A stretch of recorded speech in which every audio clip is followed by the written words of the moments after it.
দর্শক, বইমেলায় আমরা এই মুহূর্তে দাঁড়িয়ে আছি ইচ্ছে স্বপ্ন প্রকাশনীর সামনে এবং আমাদের সাথে এই মুহূর্তে যুক্ত হয়েছেন আল হাসান রাকিব ভাই। আপনার বই সম্পর্কে একটু জানতে চাই, আপনার বইটা আসলে কোন বিষয়ে লেখা আমাদেরকে যদি একটু জানান। আমার বইটা মূলত নাম বিরহে জলে জলে নেভে না। তো নামটা দেখে বোঝা যায় যে প্রেম, বিরহ, বিচ্ছেদ এই টাইপের কিছু।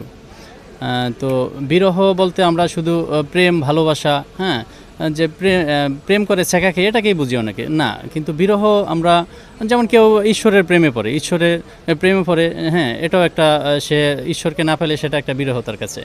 হ্যাঁ, এই টাইপের যেমন অনেক কিছুই আছে। হ্যাঁ, মানুষ প্রকৃতির প্রেমে পড়ে, নদীর প্রেমে পড়ে, পাহাড়ের প্রেমে পড়ে, আবার মানুষের প্রেমেও মানুষ পড়ে। হ্যাঁ, মানুষের বিরহটাই সবচেয়ে বেশি, মানুষকে না পেয়ে কেউ বিরহে।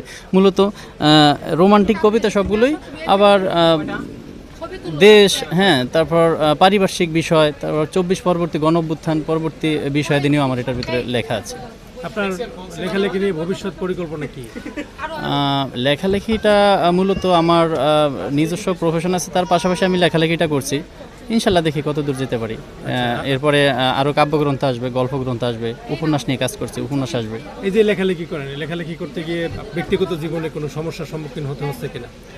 ব্যক্তিগত সমস্যার সম্মুখীন বলতে হ্যাঁ, কিছু সমালোচনার সম্মুখীন তো হতেই হয়। তো সমালোচনা থাকবেই, সমালোচনা, কাজ করতে গেলে সমালোচনা থাকবে, এটাকে উপরে ফেলতে হবে। তো কেমন সারা পাচ্ছেন আসলে বই মেলায়? আলহামদুলিল্লাহ, এখন পর্যন্ত সারা পাচ্ছি, তবে আশানুরূপ না। বইমেলা তো বুঝছেন এবছর কীরকম যাচ্ছে। হ্যাঁ, রমজান চলতেছে, তারপরে একটা বৈরী পরিবেশ, সব কিছু মিলে অতটা না। তো পাঠকদের উদ্দেশ্যে আসলে কি বলতে চান? যে হ্যাঁ, পাঠকরা, আমরা তো এখন মূলত এই প্রজন্মটা মোবাইলে আসক্ত।